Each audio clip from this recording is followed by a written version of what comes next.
Biasanya relationship itu identik dengan emosi kan. Jatuh cinta, cemburu, patah hati, segala macam. Naikin dikit yuk rasionalitasmu gitu. Bahkan dalam sebuah relationship itu bisa benefit dari sedikit rasionalitas. Karena dalam sistem demokrasi, akhirnya seorang pemimpin kan terpilih karena populer. Ya dong, kan kita pemilihan suara kan, gitu. Masalahnya popularitas itu belum tentu merefleksikan kompetensi. Misalnya kayak aku ngeliat Anes, tapi karena orang lain ngeliat Anes cantik atau baik, gue nganggap Anes baik juga kali ya. Padahal mungkin belum tentu cocok sama kebutuhan rumah tangga saya. Betul, ada paralelnya kok. Yaitu misalkan kriteria-kriteria yang populer. Dia bilang nikmat itu adalah ketika kita tidak ada penderitaan. Yang disebut nikmat itu kalau kamu nggak lapar, nggak haus, nggak kepanasan, nggak stres, itulah nikmat. Jangan-jangan itu ada hubungannya dengan ekspektasi kita terhadap cinta dan relationship. Kita dibentuk princess treatment gitu ya. Kita dibentuk kalau nggak levelnya itu bukan cinta gitu. Enggak sih, healthy relationship itu adalah companionship. Dia ada di sisi kamu ketika kamu memerlukan. Mungkin pasangan kamu bukan yang paling romantis, tapi dia selalu ada untuk kamu. Mungkin kalau aku pakai bahasa psikologi, yang bikin kamu ngerasa secure, aman dan secure tuh cukup. Hidup dengan asumsi pinjaman, istilah saya. Oke, gitu. apa tuh? Tanpa pernah mempertanyakan. Saya kayaknya mau nikah deh tahun depan. Kenapa? Karena udah cukup umur. Karena udah ada kerja. Apa hubungannya antara udah cukup umur dan kerja otomatis harus nikah? Nah itu kan berpikir filosofis itu sebenarnya not taking things for granted itu loh. Oh bahwa orang kalau udah mapan berarti next step harus menikah gitu. Itu kan naskah yang gak pernah kita challenge gitu. Iya ini ya. Tapi kalau itu keluar dari hasil pemikiran sendiri, eksaminasi sendiri gak apa-apa gitu kan? Gak apa-apa, yang penting sudah diproses sendiri dan Oke, ini adalah yang terbaik buat saya. Yang penting hasil berpikir sendiri. Oke, gue mau personal development atau gue pengen developing self, tapi juga nggak tahu gimana caranya, nggak tahu siapa gurunya gitu ya. Aristoteles sih, gitu. Aristoteles itu memang menulis spesifik tentang karakter, dan dia menghubungkan karakter itu uniknya itu dengan bahagia sejati. Sebenarnya bahagia sejati itu bukan apa yang kita rasakan. Gitu. Tetapi bahagia sejati itu ketika kamu tuh jadi yang kamu bilang tadi, your best self as a human being gitu. Dulu Bapak pacarannya gimana? Dulu Bapak pacarannya gimana? Maksudnya kayak bini lo nggak pusing Pak? Saya dan pasangan tuh berbeda gitu ya. Berbeda tetapi ada titik temunya. Akan frustrasi sih kalau orang berharap dapet yang plek-ketiplek compatible 100%. Yang penting bisa ketemu nggak nih? Tek gitu. Dan complementing, actually hidup akan boring sih kalau dua-duanya sama itunya.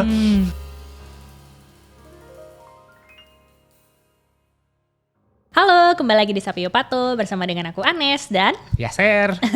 Hari ini kita bakal ngomongin cinta dan relationship. Enggak deng, hari ini kita kedatangan tamu yang spesial banget yang mau sharing tentang filsafat. Kesannya berat, tapi mungkin boleh gak Kak Bi kamu kasih konteks dulu. Kenapa kita perlu belajar filsafat ini untuk keperluan kehidupan kita? Oke, jadi kita sering pikir filsafat itu tuh rumit, urusan orang zaman dulu lah yang mikirin makna hidup sambil duduk di teras gitu kan. Padahal setiap kali kita overthinking, bingung soal cinta atau nyari arah hidup, kita sebenarnya lagi berfilsafat juga. Hari ini kita kedatangan seseorang yang udah lama ngajak kita mikir tanpa bikin pusing. Penulis filosofi teras, The Kompas, dan sekarang filsafat punya bakat. Lewat buku ini kita ngebayangin kalau Socrates, Plato, sampai Machiavelli ikut reality show. Bukan buat nyanyi tapi ngadu kebijaksanaan.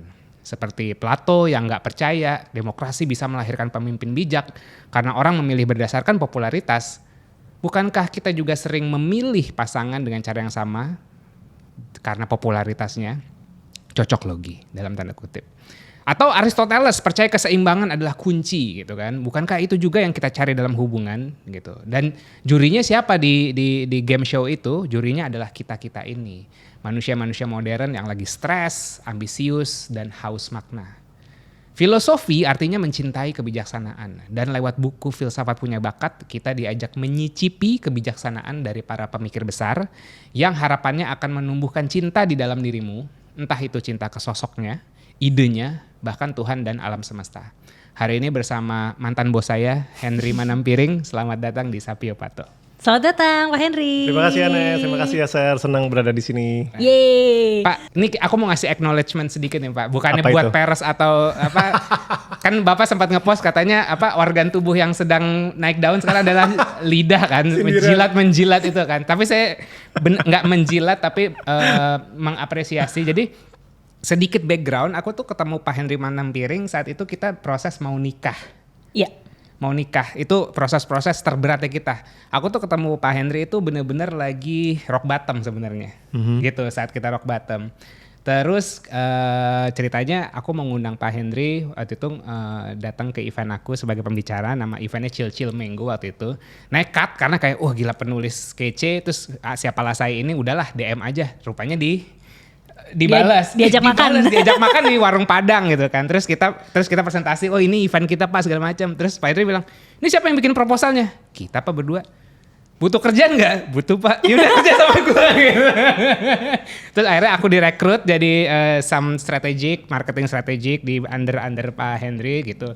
Dan the rest of the history sampai salah satu karirku yang gajinya paling besar Pak, itu karena aku pernah kerja sama Bapak. Wow, saya nggak tahu itu. Iya. Terima kasih loh. Boleh nyebut merek dikit? Boleh, silakan. Boleh ya. Aku terakhir kerja di Chail. Chail tuh megang Samsung gitu. HRD-nya Chail nge-rekrut aku karena aku pernah kerja sama Bapak megang Samsung juga. Oke. Nah, di situ ya udah kita belaga gila aja kasih gaji yang gitu. Diterima gitu. Jadi Bapak punya peran dan cerita sendiri lah di hidup kita. Yes. Gitu. Oh, thank you. Sampai akhirnya dari gaji di Chail itu kita tabung buat nikah dan buat bikin Biro Jodoh ini juga dari situ tabungannya. Beneran Pak? Wow. Beneran. Ternyata saya bagian dari perjalanan Yes. teman-teman Hidup ya. kita. Terharu. Jadi thank you ya Pak ya. Sama-sama. Yes. So sebelum kita mulai di pertanyaan pertama, aku mau ngasih tahu kita akan neraktir kalian 3 buku filsafat punya bakat gitu yang bakalan launchingnya kapan tuh Pak? Belum tahu. Dalam waktu dekat. Dalam waktu dekat. Dalam waktu dekat. Jadi kalau kamu perhatiin podcastnya, terus insight-nya apa? Tulis insight yang kamu dapat. 3 poin yang paling penting dari podcast kita sekarang. Nanti kita pilihnya berdasar kapan, Mi? Suka-suka kita. Oke, silakan. Dimulai, baby. Oke. Kok aku duluan? Aku dulu ya. Jadi nih Pak, kita tuh sering nipu. Apa itu nipunya? Nipu pendengar kita.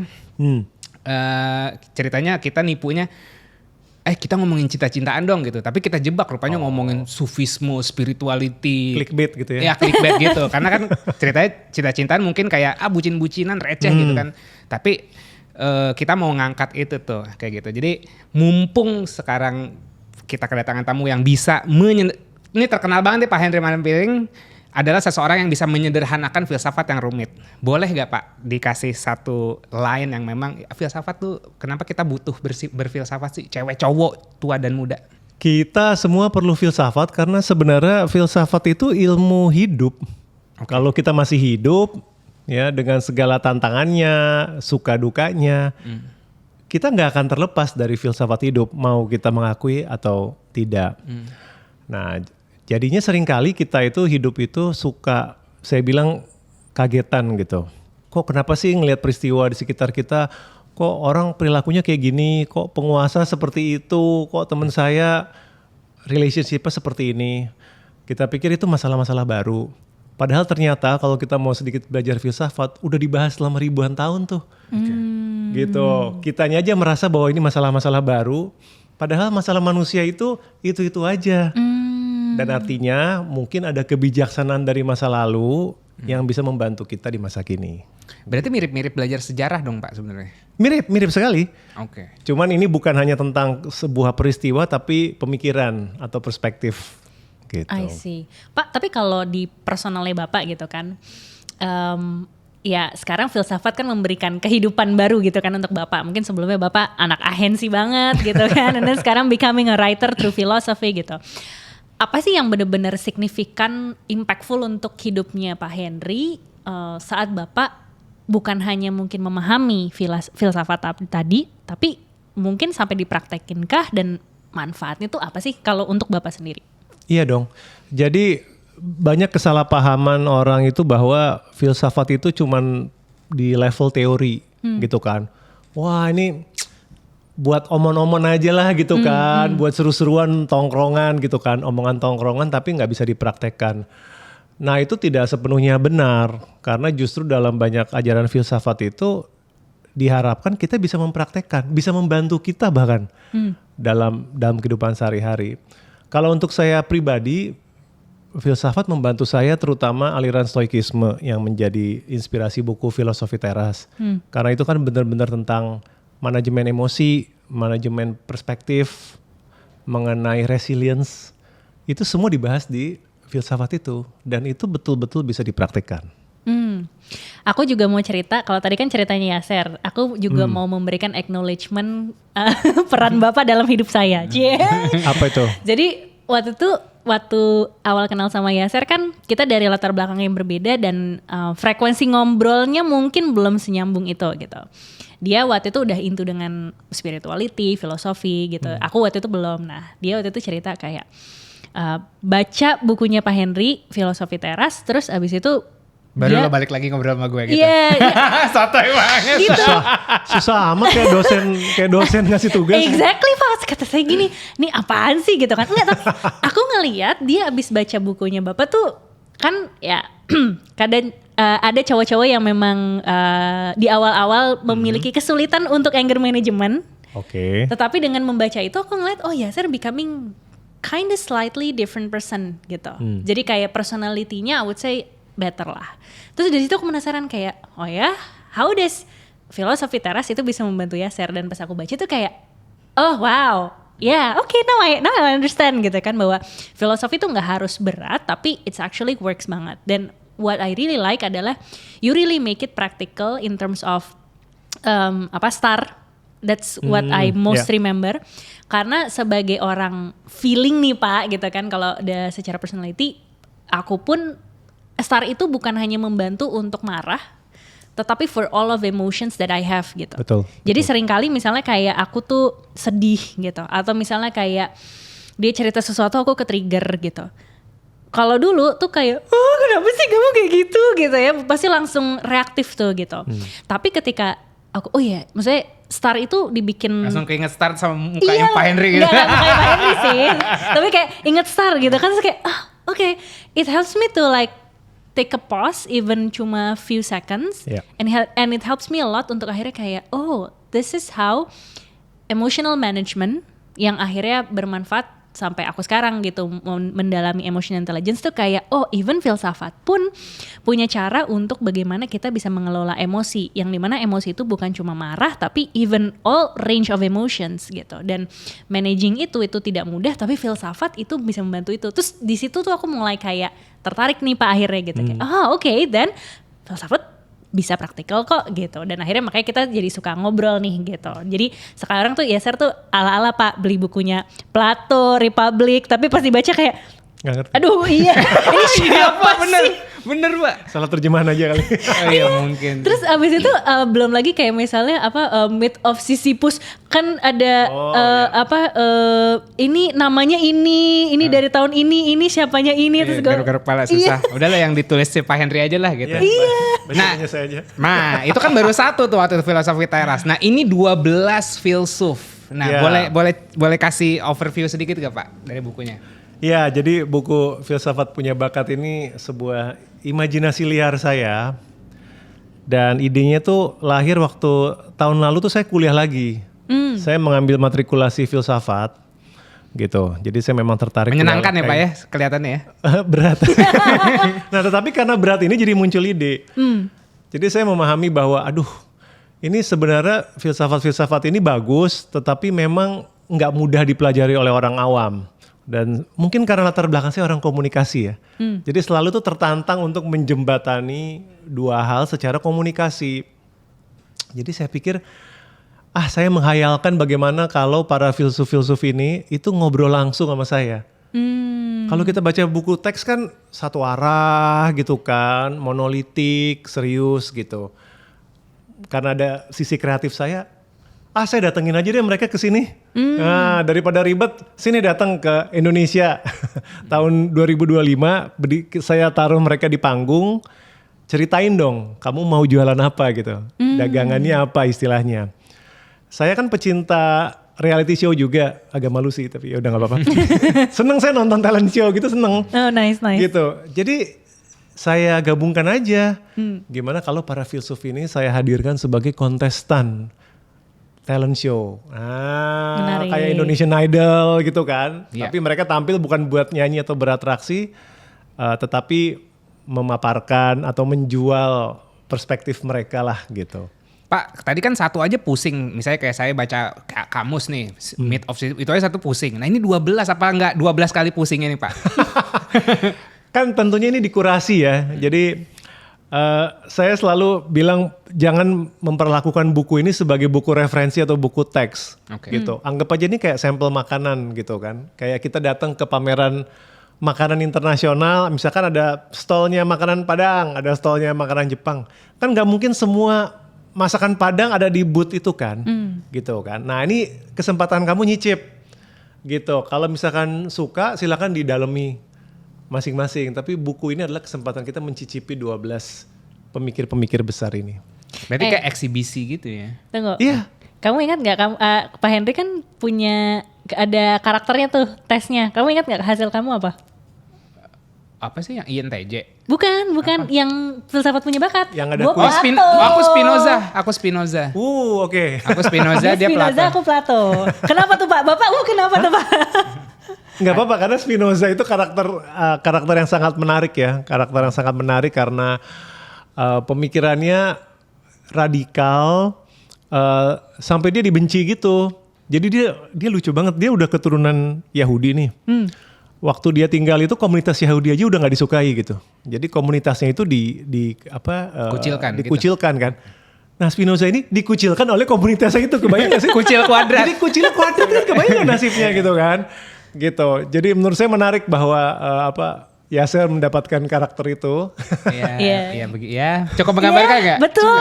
Berarti agak anti mainstream mungkin ya. Memang itu betul Pak. Itu karakter Spinoza banget. Oke, kalau Plato gimana Pak Cie? Pengen dibacain gitu jadinya. Oh iya, dia kan disebut yang idealis ya. Oh iya, memang. Dia tuh yang jangan melihat sesuatu dari sekedar permukaannya aja, cari bentuk idealnya, substansinya di baliknya apa. Nah, itu Plato. Oke, abis ini saya mau mendalami 12 karakter ini.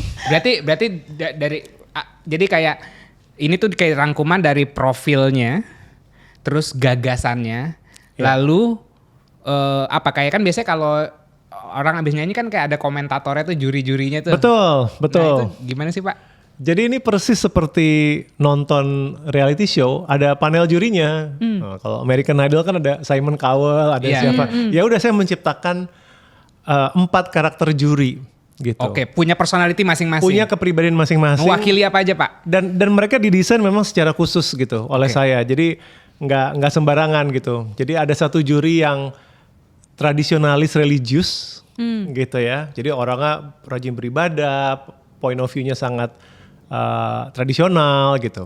Ada satu yang dokter rasionalis gitu ya. Jadi apa-apa tuh sains saja gitu, nggak percaya tahayul dan yang lain-lain itu. Kemudian yang ketiga itu ada mahasiswa idealis. Nah, mahasiswa tingkat akhir muda Gen Z, perwakilan Gen Z.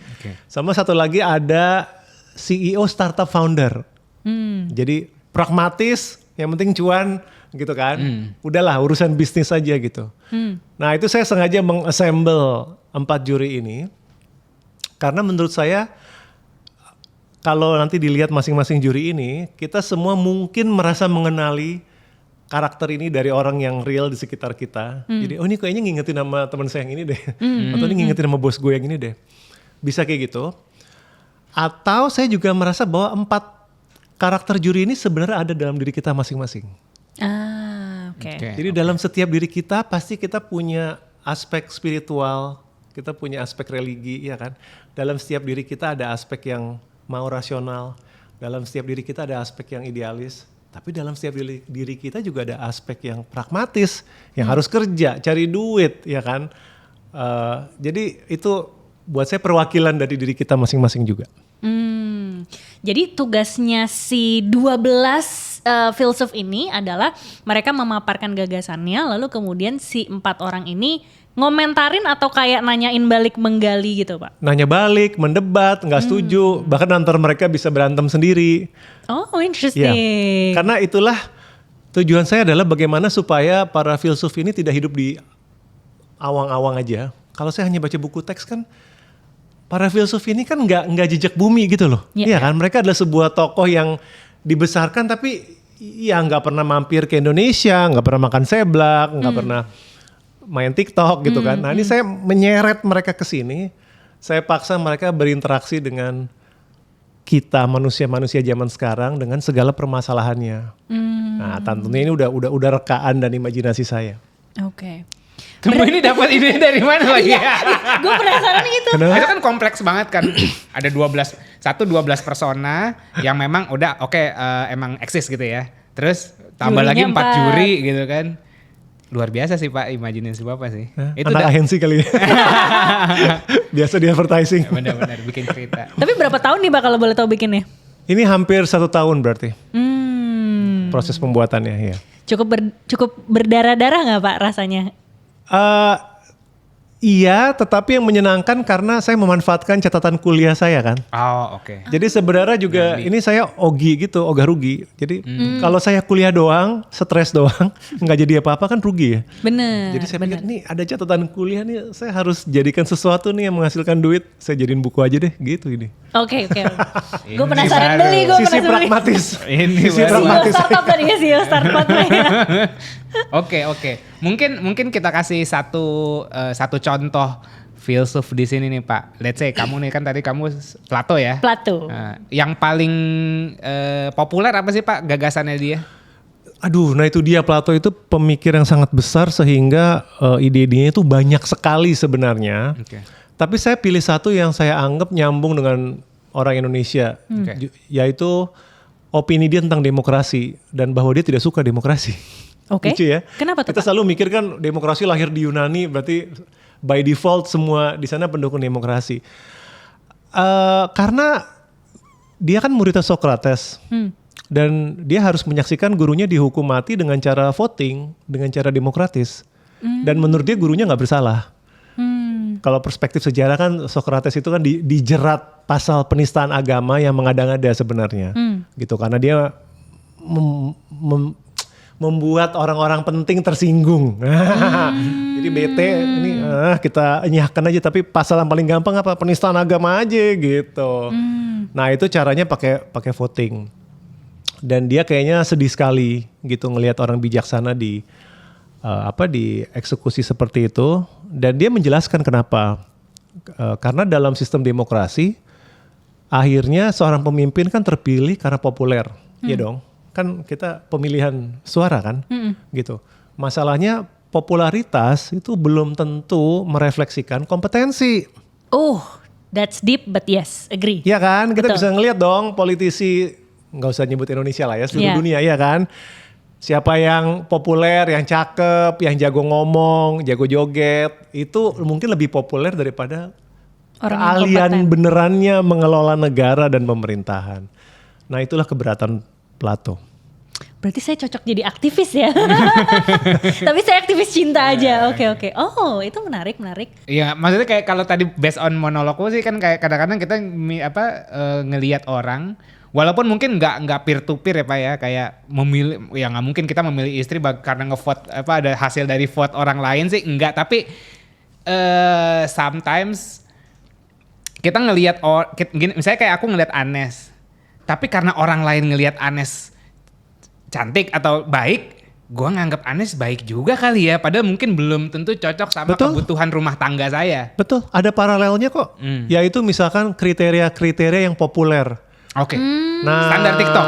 Standar TikTok. Oke. Bukannya kita punya kriteria sendiri, kita ngikutin apa sih kriteria yang populer? Harus punya tabungan segini sebelum usia begini. Ya. Harus punya mobil begini, harus punya pendidikan gini. Kalau ditanya kenapa pentingnya buat kamu? Nggak tahu, saya ngikut aja kata orang-orang. Inilah sosok pasangan yang benar. Nah, Karena yang paling banyak diobrolin dan Nah. muncul di permukaan. jadi nyambung juga sih. Saya bagian yang nanya tuh nanti. Terus kenapa? Emang kalau ganteng terus apa manfaatnya buat kamu gitu kan? Ntar baru diem kayak enak dilihat gitu. Nanti bosen kelamaan. Iya benar. Oh oke. Berarti memang kalau Plato ini cukup, kalau bahasanya tuh kayak apa ya? Tadi kan bahasa Bapak kayak menggali, there's something behind of what's in front. Jadi kalau misalnya kayak tadi demokrasi adalah salah satu gagasan yang ditampilkan di sini, dan kenapa Plato kurang setuju dengan demokrasi karena populer belum tentu kompeten. Jadi iya sih Pak, bener saya merasa saya aliran Plato. Oke, silakan Pak dilanjut. Silakan baca buku Cocok saya tuh. loginya cocok Iya ya. belum, kan lagi PO. iya. Ya, abis ini. Nggak, Plato Republik aku baca deh. Oh iya yang Pusing dah lu. Iya. Asik. Oke lanjut. Yang paling bucin ada gak Pak di sini? Pak paling bucin. Aduh, enggak. Nggak ada ya? Enggak sih, setahu saya enggak ada yang bucin. Kalau romantis Pak, ini karena kalau filsafat kan biasanya masih ada related kayak Rumi, ala-ala Rumi gitu.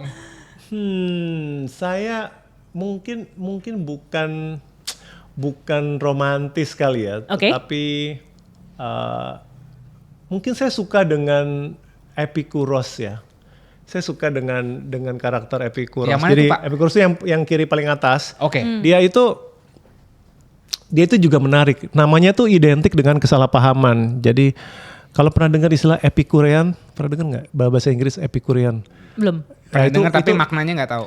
Nah itu tuh ungkapan yang sering diidentikan tuh dengan gaya hidup enak. Gitu. Oke. Jadi Epikurean tuh kalau seseorang dibilang sebagai Epikurean, oh ini berarti orang yang suka fine dining, makanan Hedon gitu, enak. hedon.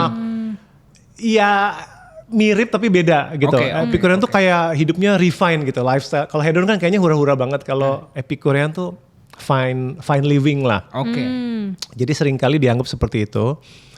Menariknya tuh padahal sebenarnya ajaran aslinya dia orangnya sangat sederhana gitu. Dia bilang nikmat itu adalah ketika kita tidak ada penderitaan.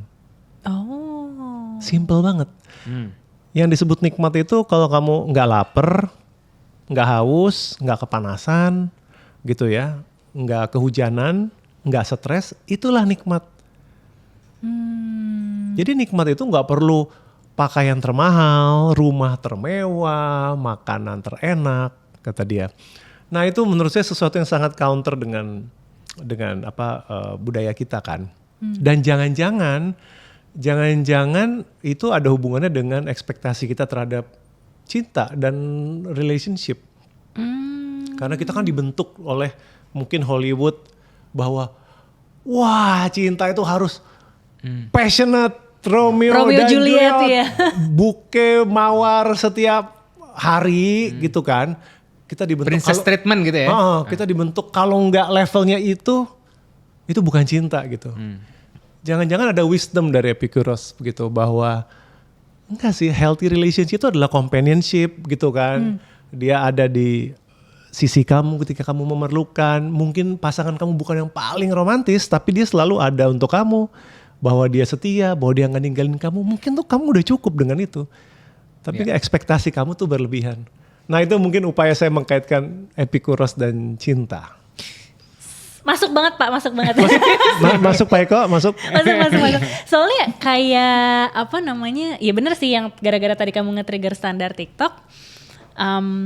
Kan, oke, ini kalau aku pakai bahasa psikologi ya Pak ya. Banyak orang yang memproyeksikan desire-nya mereka ke dalam sebuah konten yang akhirnya konten itu dianggap viral dan menjadi sebuah standar bahwa semua orang itu pasti akan seperti itu atau preferensinya seperti itu. Padahal betul gitu, maksudnya kalau mengaitkan Plato dan Epikuros ini gitu. Kalau Plato kan kayak emang yakin lu butuh gitu kan cowok yang begini harus punya tabungan, emang buat apa dan segala macam. Tapi dengan tambahan si Epikuros itu jadi kayak ya mungkin ini either we're talking about love or relationship gitu kan. Mungkin kalau aku pakai bahasa psikologi yang bikin kamu ngerasa Secure. aman dan secure tuh cukup. Iya. Gitu. Iya, Epikuros akan bilang gitu. Kamu cuma perlu merasa aman dan secure.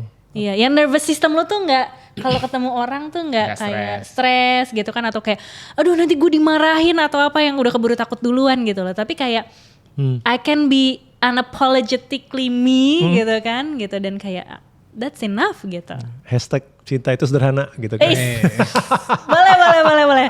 Epikuros. Cuman kita yang bikin rumit. Iya benar-benar. Nah itu mungkin aku follow up question. Aku nggak tahu nanti ini diwakili oleh filsuf siapa. Tapi kenapa kita nggak terbiasa dengan yang secure ya? Maksudnya kayak kan tadi konsepnya adalah ya udah kalau nggak harus head on gitu kan, tapi nggak harus menderita juga, secure aja gitu. Kayak kayaknya kalau di relationship nggak ada drama kayaknya kurang aja gitu. Padahal sebenarnya yang nggak ada drama yang kayak ya udah ketemu kalau lagi kerja kan nggak harus 1 minggu selalu berapi-api, dalam 1 minggu berapi-apinya 2 hari aja kayak cukup sih, 5 harinya mungkin fokus kerja urus rumah tangga.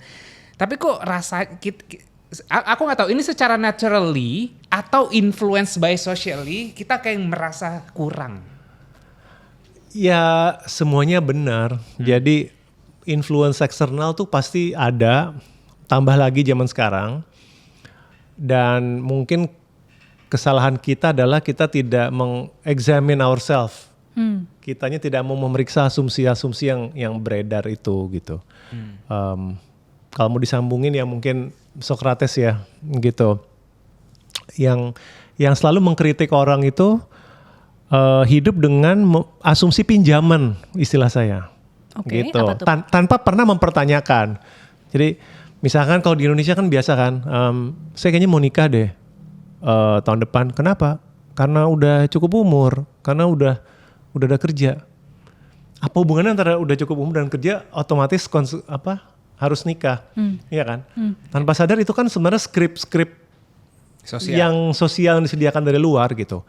Belum tentu salah, cuman kalau kita ngikutin skrip itu secara buta gitu, itu belum tentu hal yang paling tepat untuk kita kan, gitu. Jadi menjawab pertanyaan Yasser, betul influence eksternalnya itu makin kenceng, apalagi dengan media sosial, dengan segala hingar-bingar opini influencer itu betul.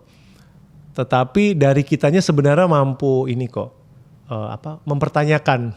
Nah itu kan berpikir filosofis itu sebenarnya not taking things for granted itu loh, gitu. Oh bahwa orang kalau udah mapan, berarti next step harus menikah gitu. Yeah. Itu kan naskah yang nggak pernah kita challenge gitu. Iya ini ya kan. Iya. Gitu. Tapi kalau itu keluar dari hasil pemikiran sendiri, eksaminasi sendiri nggak apa-apa gitu kan? Nggak apa-apa. Yang penting sudah diproses sendiri dan oke, ini adalah yang terbaik buat saya. Yang penting hasil berpikir sendiri, bukan hasil ngikutin naskah-naskah di luar sana.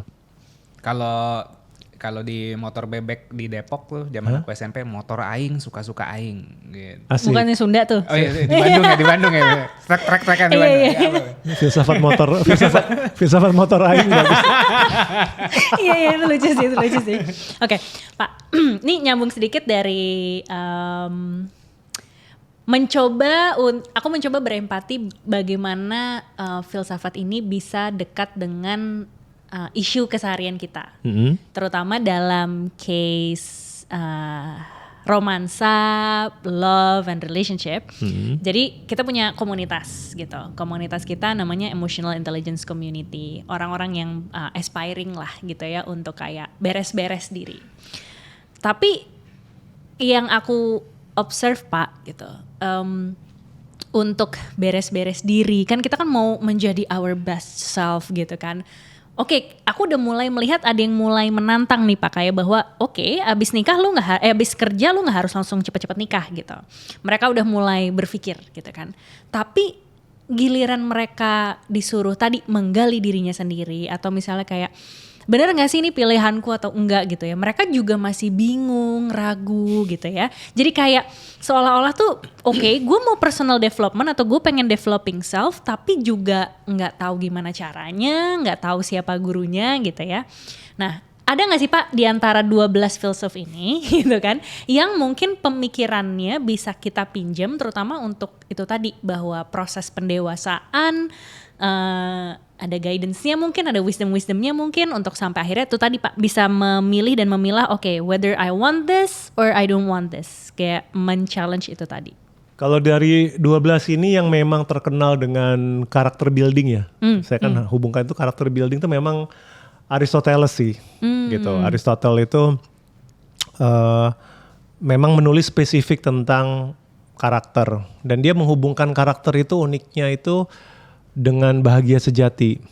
Oke. Gitu. Jadi dia bilang sebenarnya bahagia sejati itu bukan apa yang kita rasakan, gitu. Tetapi bahagia sejati itu ketika kamu tuh jadi yang kamu bilang tadi, your best self as a human being gitu.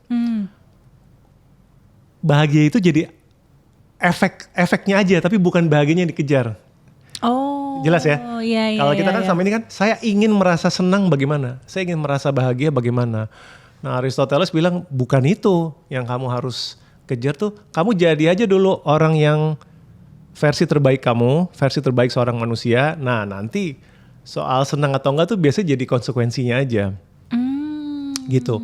Nah, dia ngebantu kita dengan memberikan dimensi. Maksud saya dimensi itu contohnya gini. Misalkan mikrofon ini ya. Mikrofon ini dibilang terbaik kalau apa? Kualitas suaranya bagus. Kualitas suaranya bagus, ya kan?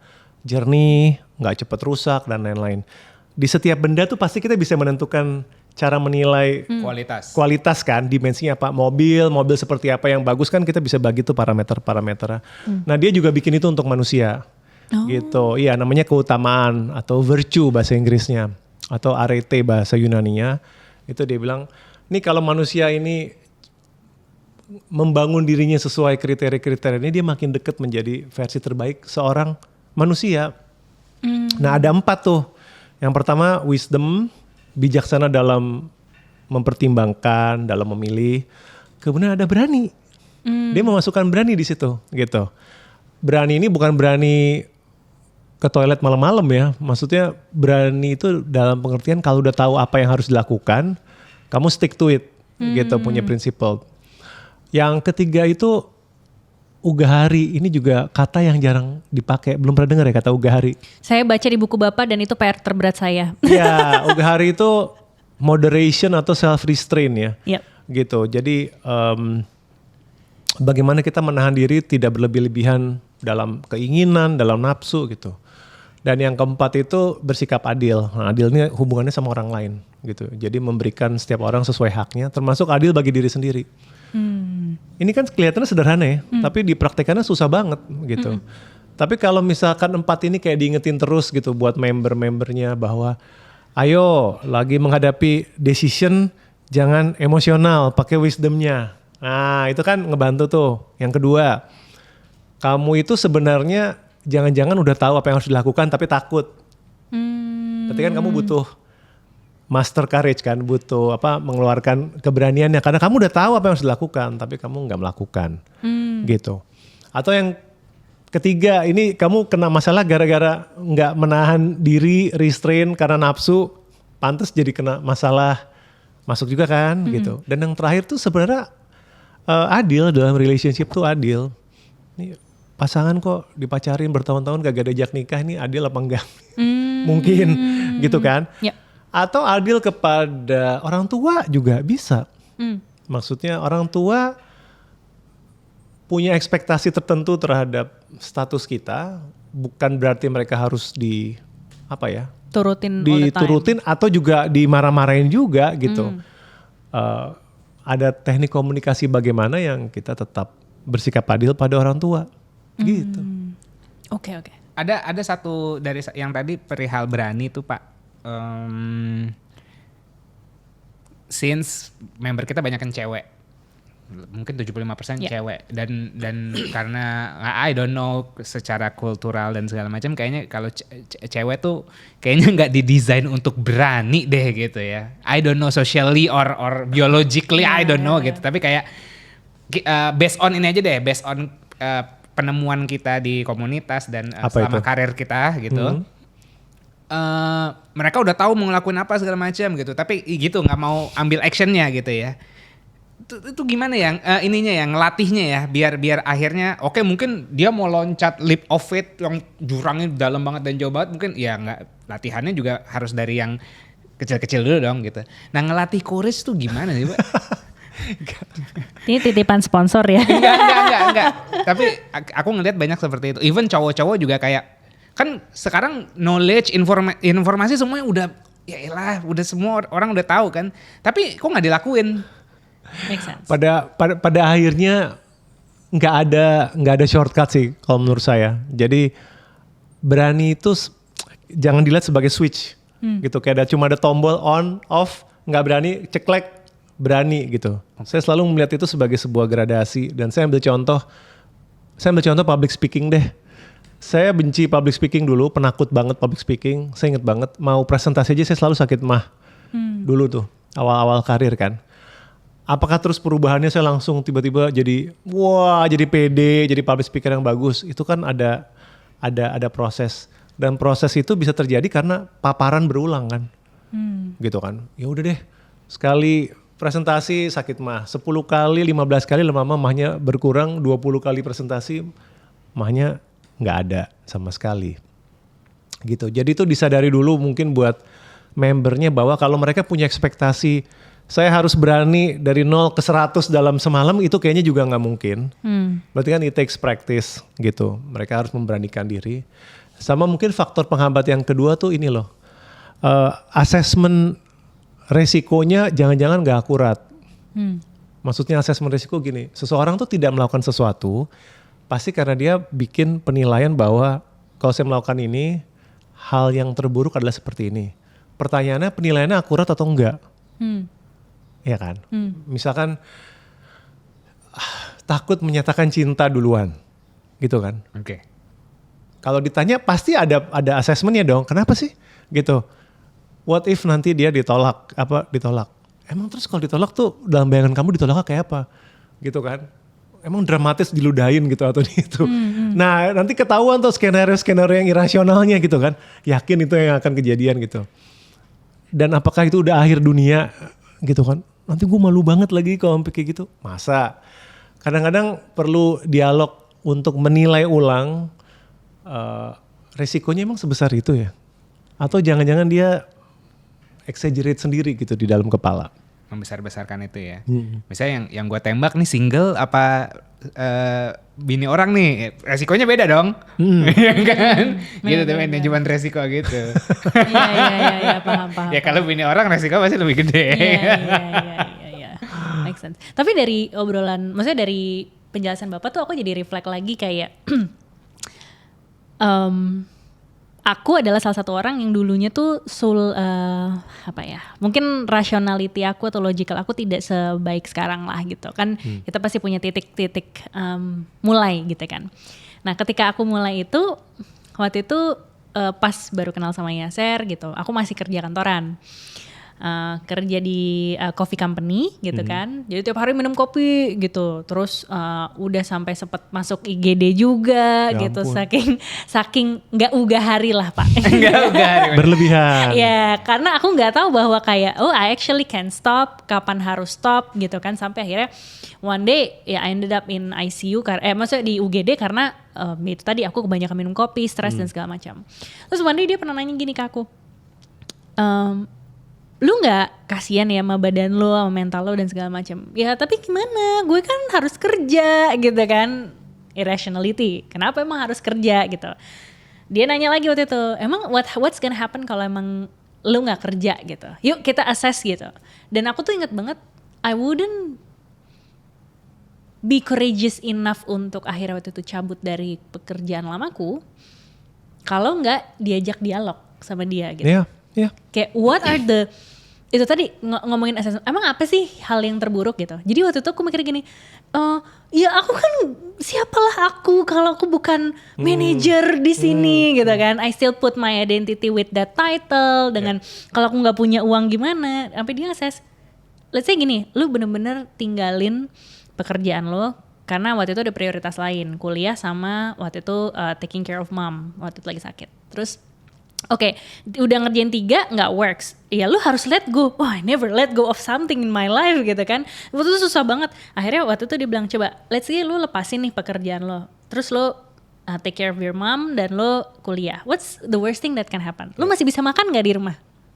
Bisa sih. Survival dulu deh. Masih bisa tidur nggak? Nggak kena hujan dan lain-lain. Emang lu kalau misalnya dibayar, maksudnya apakah lu ikut contribute ke dalam bayar rumah rumah itu? Ya enggak juga sih gitu.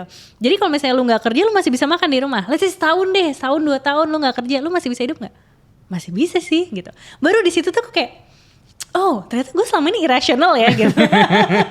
Karena butuh orang lain memang menggali itu.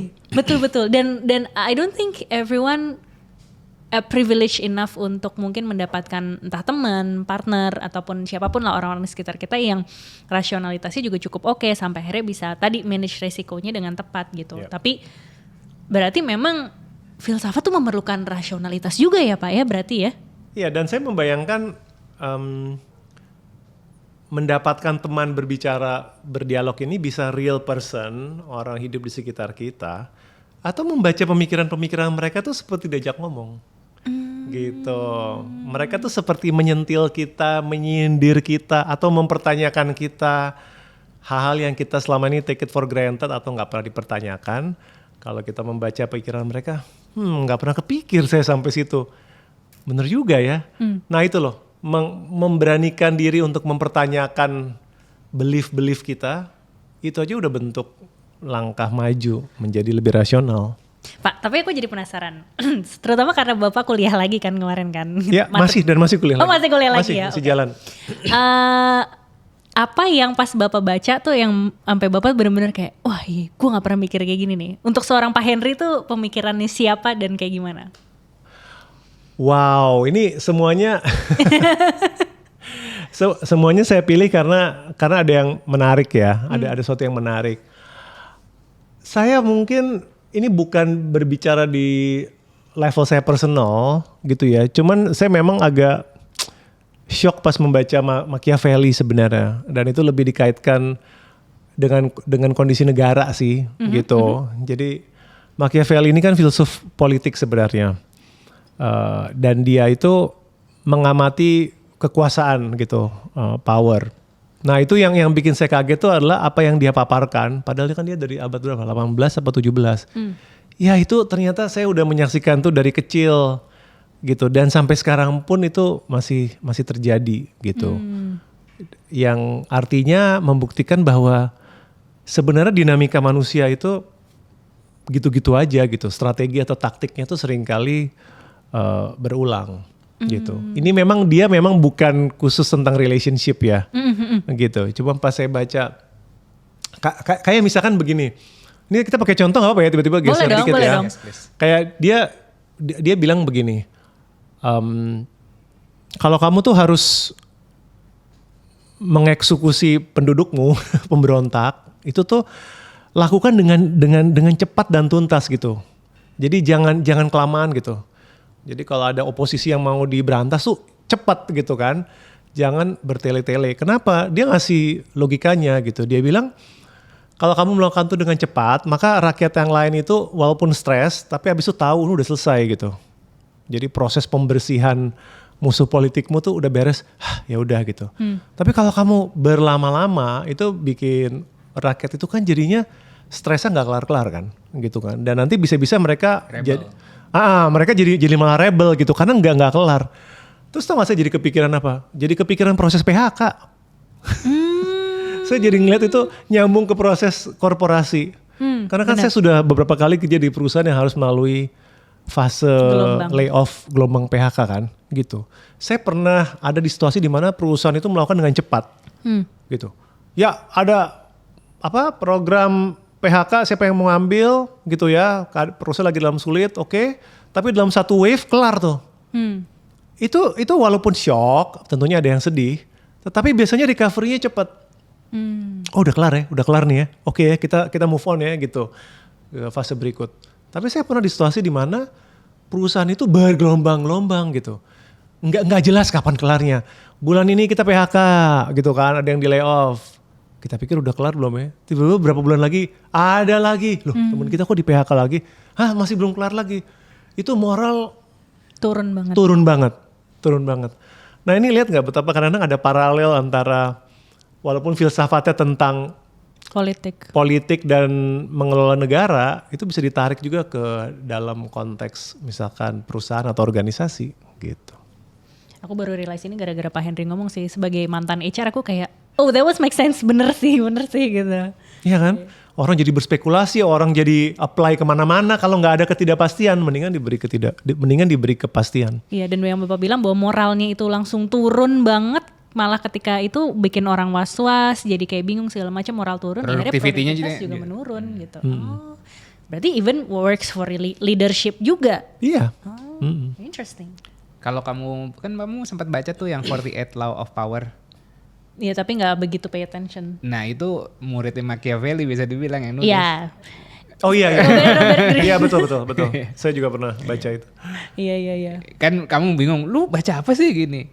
Ini biar tahu apa dark, yang dark biar gua nggak dibohongin sama orang gitu. Bener gak sih Pak? Maksudnya kan ini kan oke, kita ngomongin ya kan, kita ngomongin Machiavelli deh sedikit ya mumpung ini. Kan kontroversial.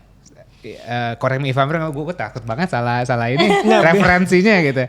Kontroversial karena ceritanya dianggap mengajarkan pemimpin menjadi otoriter dan atau licik, tyrant atau manipulatif, atau manipulatif segala macam itu gitu tuduhannya kan. ya. Tuduhannya gitu. Nah tapi kenapa Machiavelli worth untuk kita baca walaupun dicap jahat?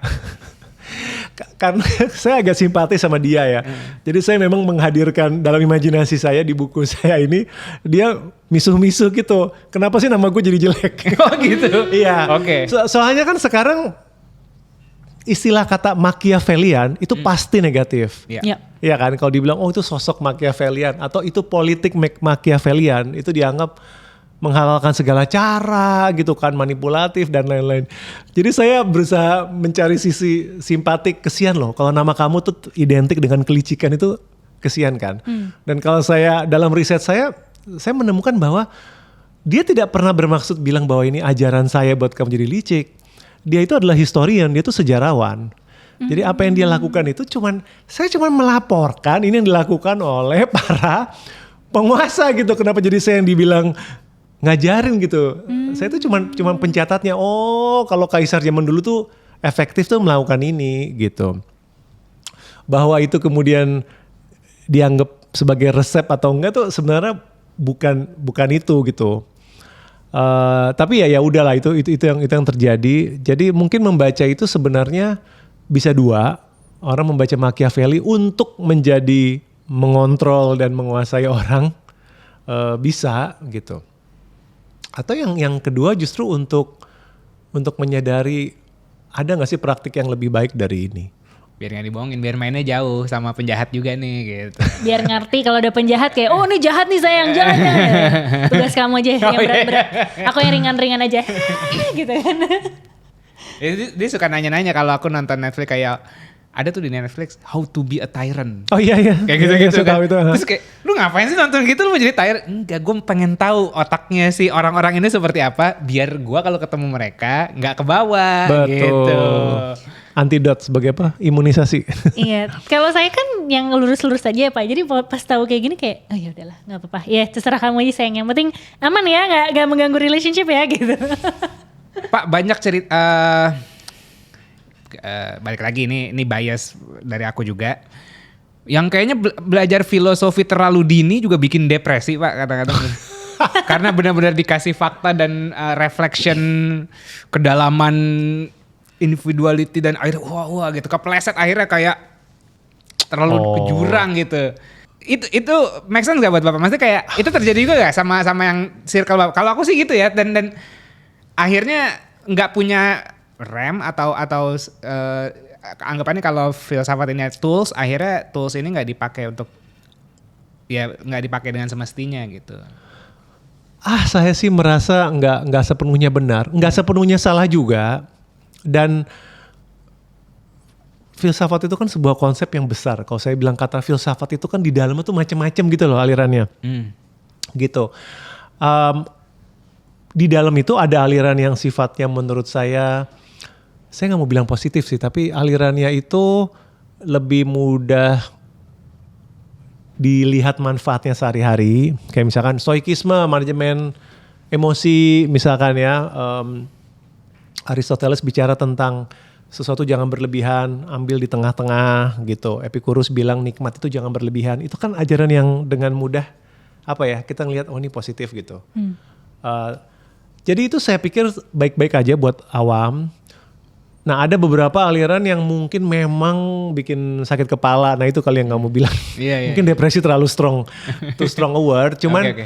mungkin bisa bikin kurang tidur gitu ya. Jadinya mikirin ini realita bener nggak ya? Apakah kita hidup dalam sebuah simulasi? Apakah kita benar-benar lagi ngomong? Jangan-jangan kita sebenarnya nggak ada di ruangan.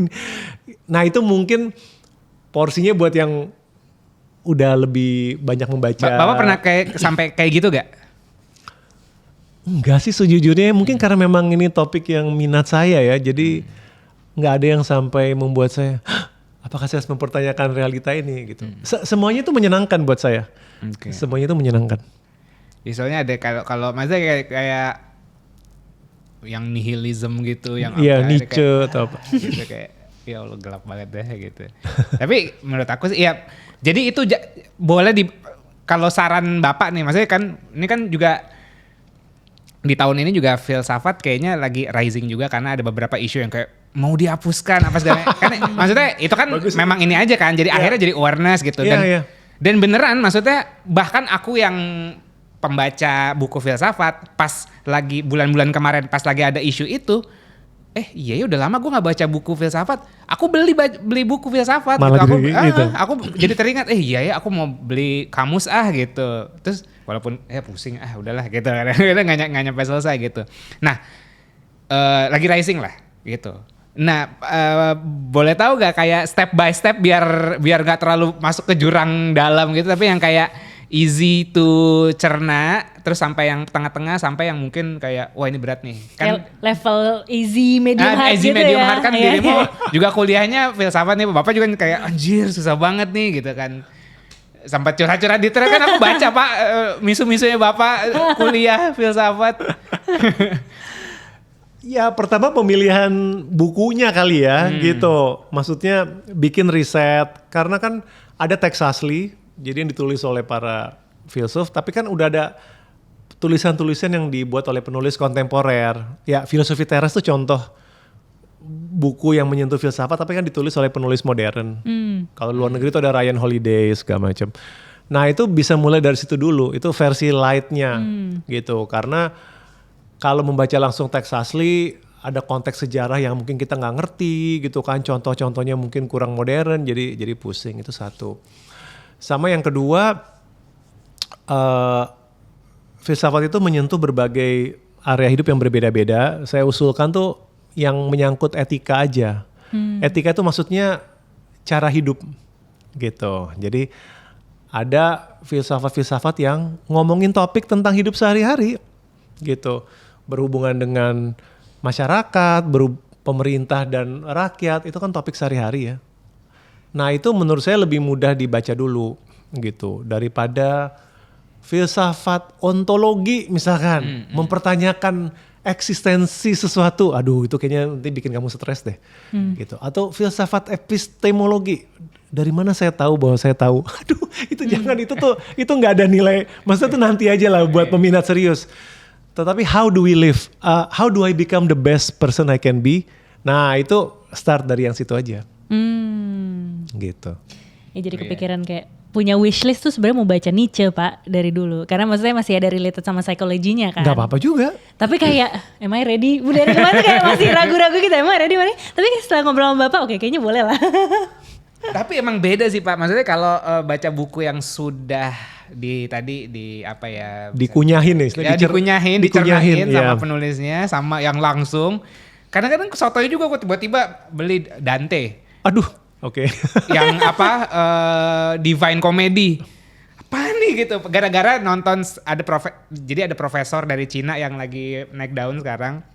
Terus nge-mention buku itu. Oh. Gitu. Terus kayak wah ini gue harus beli. Gue coba astagfirullahaladzim gak ngerti gue gitu. Iya karena karya sastra banget. Jadi enak kan baca buku introduction to-nya. Misalkan ada pengantarnya yang ngasih kita konteks baru baca teks aslinya itu membantu. Nah, ini filsafat punya bakat maksudnya kayak gitu sebagai intro. Introduction. Sebagai intro yang enteng banget. Kalau tertarik silakan lanjutkan sendiri. Gitu. Kita kasih 3 giveaway. Jangan lupa lu tulis apa yang menarik buat lo. Aku seneng deh kamu excited sama ini gitu. Apa? Karena sebenarnya dari dulu ada longing untuk ngobrol deeper. Ngobrol on a deeper level gitu. Jadi dulu tuh nih jadi kait sama love story kita sedikit nggak apa-apa ya Pak. Jadi zaman dulu tuh aku kalau ketemu cowok itu susah banget untuk nemu orang yang bisa diajakin ngobrol lebih dalam, dan mungkin itu tadi mempertanyakan ini. Pas Bapak tadi bilang soal existentialism, I would say aku juga pernah mengalami itu di usia 20-an gitu kan, kayak who am I gitu, dan aku waktu itu mencoba untuk meregulasinya through journaling. Journaling as in aku mengeluarkan apa yang ada di pikiranku ke dalam sebuah tulisan, sehingga aku bisa merefleksikan kembali apa yang aku tulis untuk menggambarkan apakah ini sebenarnya memang the me that I want, atau sebenarnya kayak ini tuh masih jauh dari apa yang sebenarnya gue pengenin. Jadi reality check lah gitu. Nah, to get that deep level, menurut aku aja itu udah cukup deep gitu kan untuk merefleksikan pemikiran sendiri, metakognisi lah kalau bahasa psikologinya gitu kan.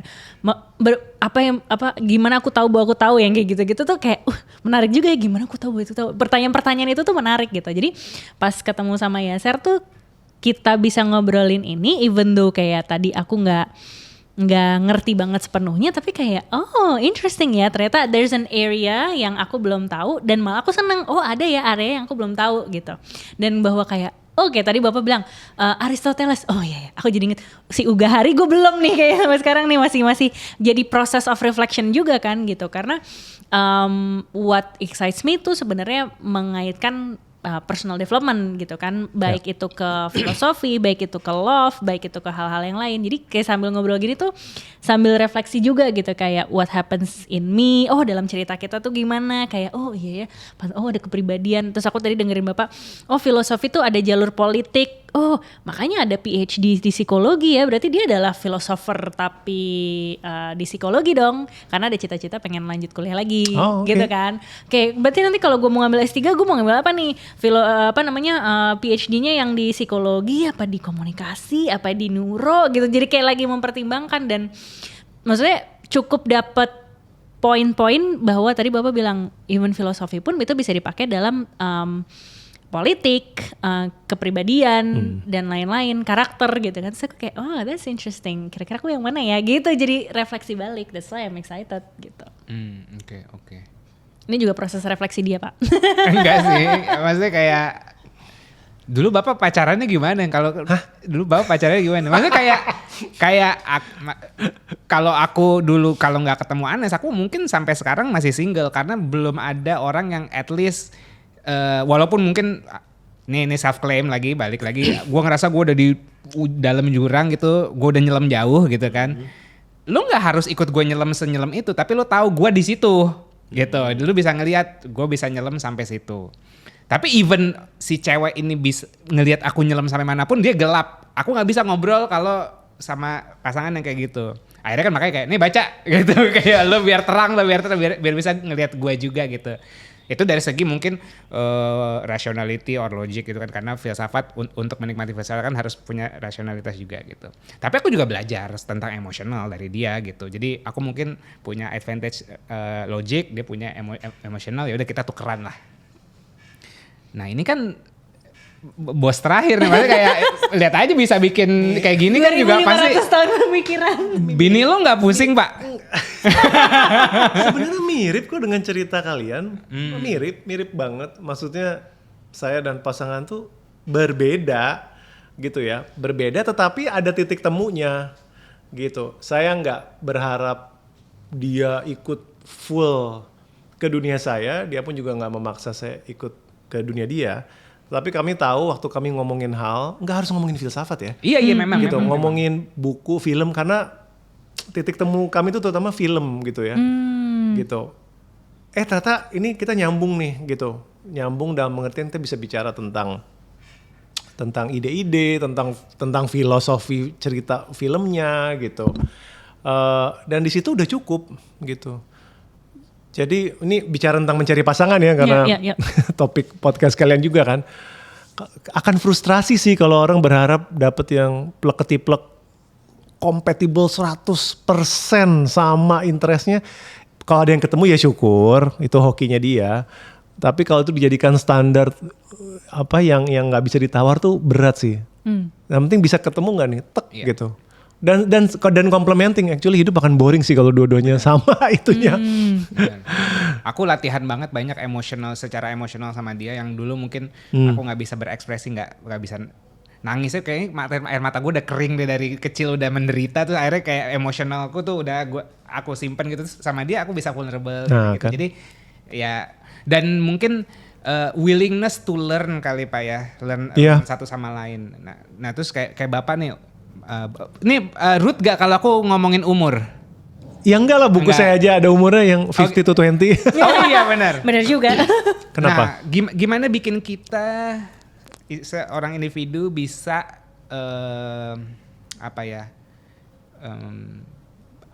bisa mengabsorb informasi dengan mudah. Maksudnya kayak tetap bisa belajar gitu, bisa terbuka. Karena udah umur 50-an kan orang kadang-kadang udah kayak ya udahlah gitu. Tapi Bapak masih mau kuliah, masih mau belajar gitu. Gimana bikin orang itu bisa tetap belajar sepanjang hidupnya, tetap terbuka sama pembelajaran. Karena nggak semua orang loh Pak. Saya mungkin ada isu dengan kata-kata bagaimana membuat orang. Karena bagi saya itu adalah sesuatu yang bisa diciptakan oleh orang lain gitu. Menurut saya kesadaran itu datang dari sendiri sih. Jadi saya nggak bisa membayangkan saya membuat orang lain jadi tertarik belajar kecuali orang itu yang mau belajar. Jadi saya pikir saya nggak bisa ngejawab itu. Saya cuma bisa bilang apa yang saya rasakan. Yes, please do. Yang saya rasakan itu adalah there is just so much things I don't know aja gitu. Saya tuh cuma punya rasa ingin tahu yang besar. Saya merasa di usia segini saya masih bego. Beneran, saya benar-benar merasa masih bego. Dan pernah dibahas di podcast itu nggak yang efek Kruger-Dunning itu? Udah pernah belum? Belum. Bahwa ketika orang yang nggak tahu apa-apa tuh justru yang paling sering merasa udah tahu. dan ketika knowledge bertambah dari seseorang, dia makin merasa bodoh gitu. Gitu. Nah itu harus melewati fase itu. Nah itu menurut saya makin saya kuliah lagi, makin saya belajar lagi, saya malah buset ternyata saya bodoh banget ya gitu. Nah tapi rasa bodoh itu bukan yang sifatnya membuat saya down, tetapi malah memotivasi saya. Saya jadi mau belajar lagi deh, saya jadi mau tahu lagi karena mumpung belum mati nih, pengen nambah pengetahuan. Udah sih gitu aja. Pendalaman sedikit Pak. Pasti kan sebelum decision making Bapak mau kuliah, ada intention ataupun motivasi yang datang dari dalam diri Bapak. Dan ini menarik karena kemarin tuh kita sempat bikin postingan. Postingan apa ya? Aku lupa. Apa cara melecehkan istri yang baik dan benar? Bukan itu mah udah lama. Galak, suportif, di repost sama Bapak loh. Oh iya, ada jadi malu. Oh iya, gue suka itu. Lucu itu skemanya. Jadi kemarin tuh gini, sempat kita ngepost apa aku lupa. Terus aku tuh bacain komennya Pak. Bacain komennya gini, Kak berarti misalnya motivasi menikah kalau gak salah, related dengan motivasi menikah atau motivasi berpasangan gitu kan. Terus sampai ada yang nanya ke aku, Kak berarti motivasi yang sehat atau motivasi yang baik tuh harusnya yang kayak gimana sih gitu. Even sometimes orang tuh gak tahu motivasi yang baik atau yang sehat. Yang padahal sebenarnya gue juga gak bisa jawab gitu kan. Karena it's gonna be very different. Iya betul. Tapi kita bisa jadi check and balance atau bisa menginspirasi mereka gitu. Nah kalau Bapak, maksudnya di umur 50-an, you have so much curiosity dan Bapak akhirnya mau ngambil S2 lagi. What was your motivation or intention at that time? Untuk kuliah lagi? Yes. Ini jangan kecewa kalau ternyata jawabannya tidak sedalam itu. Ternyata tidak seprofound itu. Sederhana aja, saya melihat bahwa saya kuliah lagi tuh untuk mendukung profesi saya sebagai penulis sebenarnya, gitu. Karena sekarang kan identitas saya adalah full time writer, gitu. Saya nggak bisa berpuas diri dong. Ya udah jadi penulis gini aja, nggak bisa nih. Ini ada sesuatu yang harus bisa diimprove lagi dari diri saya. Nah saya kebetulan melihat jalur mengimprove diri saya sebagai penulis adalah menambah ilmu melalui kebetulan jalur akademik. Dan saya merasa, nah ini sekarang kepala marketing saya nih bermain.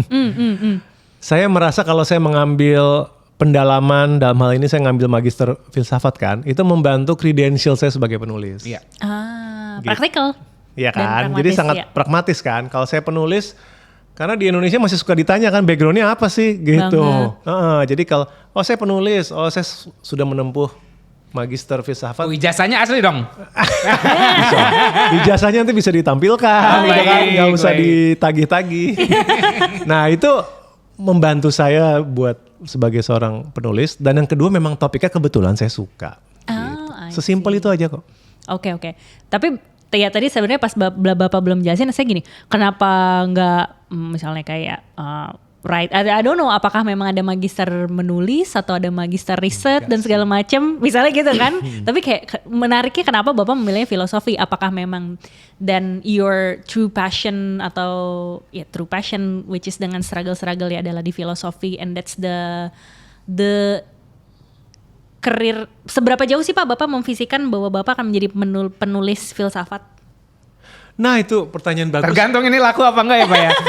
Enggak, sebenarnya saya bisa jawab sekarang. Sebenarnya saya tidak mau diidentikan dengan penulis filsafat loh, beneran. Beneran. Jadi saya sampai sekarang masih jengah kalau diperkenalkan sebagai ini Henry Manampiring yang mempopulerkan filsafat stoik gitu kan, atau tokoh filsafat. Aduh nggak mau beneran gitu. Saya hanya mau dikenal sebagai penulis saja. Penulis aja udah cukup gitu. Karena saya ingin punya kebebasan memilih genre tulisan saya. Orang saya ini masih mau menulis fiksi kok sebenarnya, ambisi saya. Saya tuh pengen menulis novel aja gitu. Jadi saya nggak mau dikungkung atau dijebak dalam satu genre tertentu. Kebetulan aja kemarin filosofi teras diterima. Kebetulan aja ide berikutnya tuh ini. Tapi saya berharap dikenal sebagai penulis dengan topik yang beragam. I see. Aduh, pada tadi gue ngenalin dia sama Dr. Boyko. Dr. Boyko nih, filsuf Indonesia.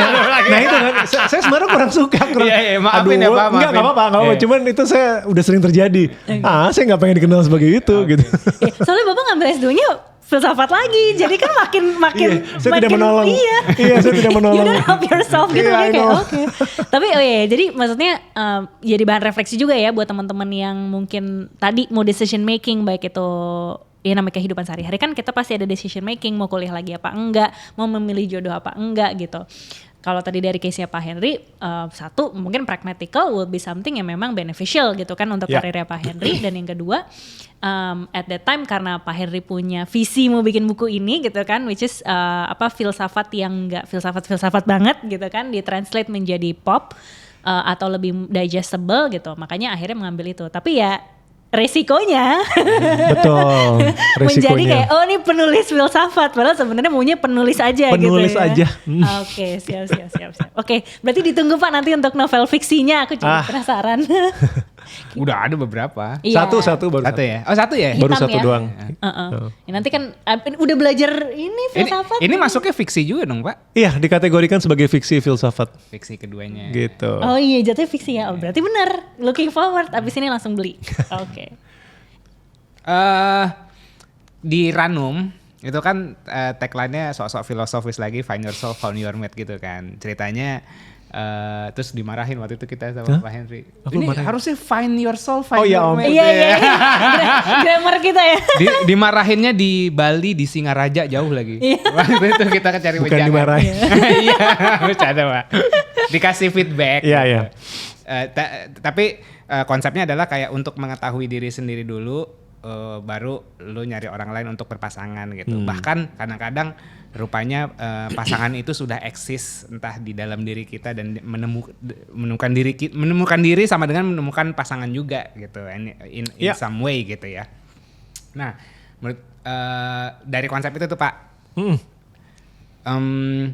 yang paling relevan baca buku siapa dari 12 ini kalau mau kayak sambil-sambil nih mengenali diri sama kayak relationship. Ini dibawa dalam konteks relationship ya. Saya mungkin akan anjurkan balik ke filsafat Stoa sih. Filsafat Stoa karena begini, pertimbangan saya. Biasanya relationship itu identik dengan emosi kan, jatuh cinta, cemburu, patah hati segala macam. Ada perspektif menarik dari filsuf Stoa itu bahwa sebenarnya emosi itu nggak lahir in vacuum gitu. Emosi itu tidak ujuk-ujuk muncul, tapi emosi itu dimulai dari sebuah opini atau judgement tertentu. Nah itu khas stoik banget. Yaitu yang di-address itu bukan emosinya, tapi opinion atau judgement kamu. Jadi misalkan kalau seseorang, misalkan dia bersusah hati kenapa di usia segini belum punya pasangan. Kalau kata filsuf Stoa itu bukan soal kamu jomblonya yang sebenarnya kamu susahin. Tapi kamu punya opini atau ekspektasi tertentu tentang relationship sehingga kamu jadinya galau ini. Nah ini harus dicek rasional atau enggak.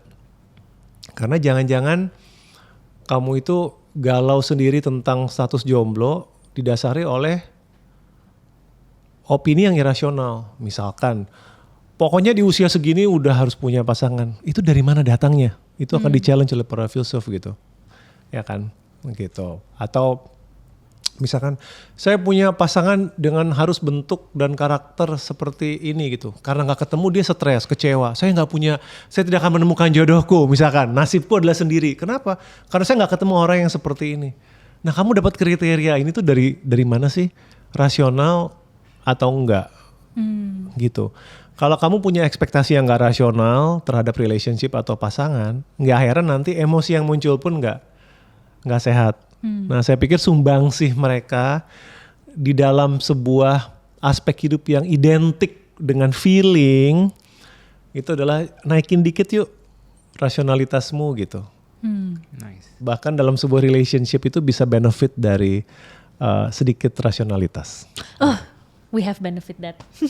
Terakhir Pak, berarti kan untuk mengkonsumsi atau belajar filsafat tadi tuh anggapannya rasionalitas tuh kayak pisau lah, makin tajam makin bagus lah buat makan gitu kan. Nah najemin rasionalitas gimana sih Pak?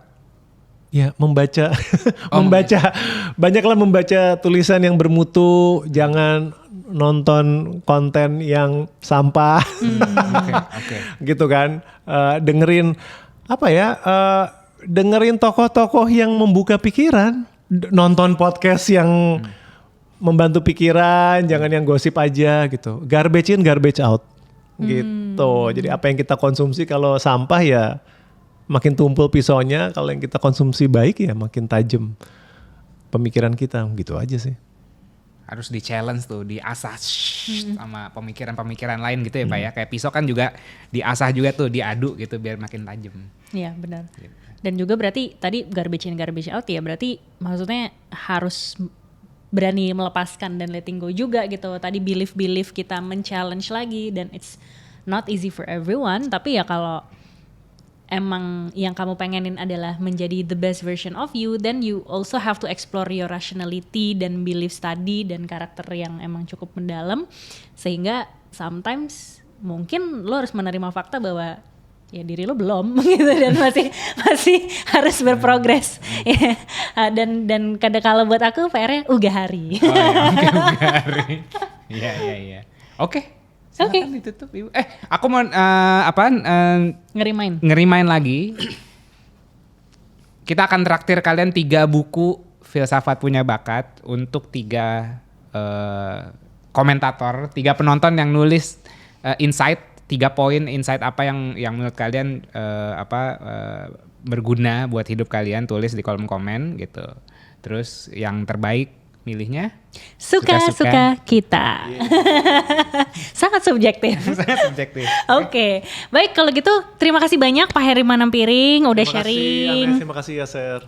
Dan teman-teman jangan lupa buat yang mau tadi mengasah mungkin bukan cuma rasionalitasnya tapi juga kreativitas gitu ya. Karena Pak Henry mencoba untuk membuat fiksi bergenre filosofi gitu kan. Jadi kalau I imagine baca ini tuh kayaknya bakal fun gitu. It's gonna be Semoga.